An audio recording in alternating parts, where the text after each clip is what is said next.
I love the image of Jacob's ladder. Certainly we all visualize the ladder differently. I see the angels, God's minions from on high, as sort of a drama troupe that descends the ladder to perform for me in my dreams.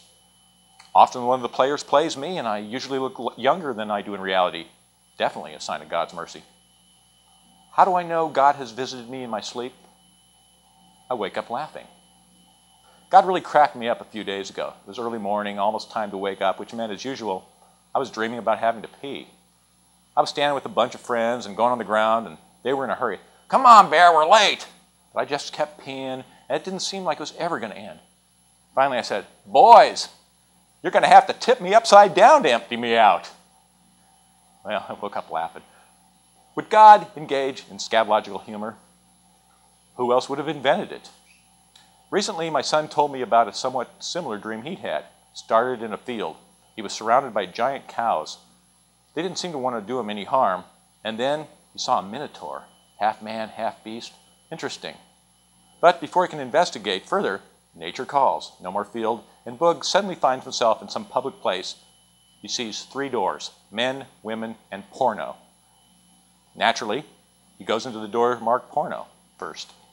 It's truly disgusting. It stinks. There's feces smeared in the walls, and he's out of there as quickly as he was in. He next goes to the men's room. It's not much better. Nothing on the walls, but it is a mess. Urine on the seats, no locks on the doors, wet paper on the floor, flies, hostile graffiti. So he's out of there.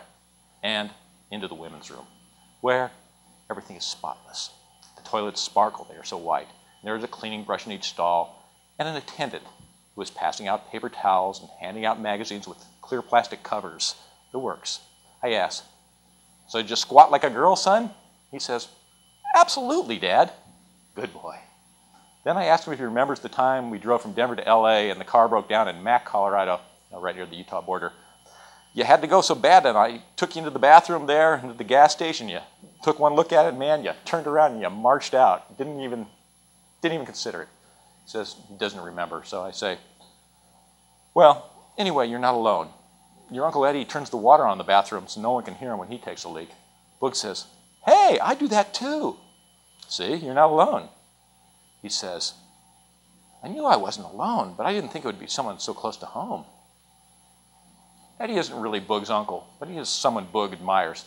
Eddie is a renegade, an outlaw, a guy who races big motorcycles and fast boats, a guy who idles at a growl like his Hollywood mogul father before him. And of all the many things he is hardly dainty. I call Eddie to tell him Boog's story, and I riff about how miraculous God is and how he sends his angels down the ladder to keep us from wetting our beds, and how God performs even subtler miracles. And I tell Eddie how I believed I picked up some of his genes by osmosis, and that I in turn passed them on to my son. There could be no other plausible explanation.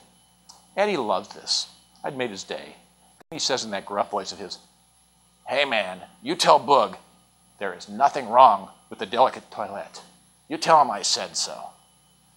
10 minutes later, Eddie calls me back. He says he wants to tell me the genesis of this delicate toilette. He was in college, he met a chick, they hit it off, the sex was hot. Then one night she gets out of bed and goes to the commode, doesn't shut the door, starts to pee. "I think this is crude, man, but hey, I'm willing to go with it." So she goes on in what seems to him an endless stream. Then a pause, says Eddie, followed by a last pinch of the urethra and a few tinkles. Okay, maybe it was a European thing, he could deal with it. But then, man, the dreaded plop. Hope you're not home having that late supper of El Bondigas. But anyway, greetings from Chapel Hill, North Carolina, and welcome to the Mr. Baer Show.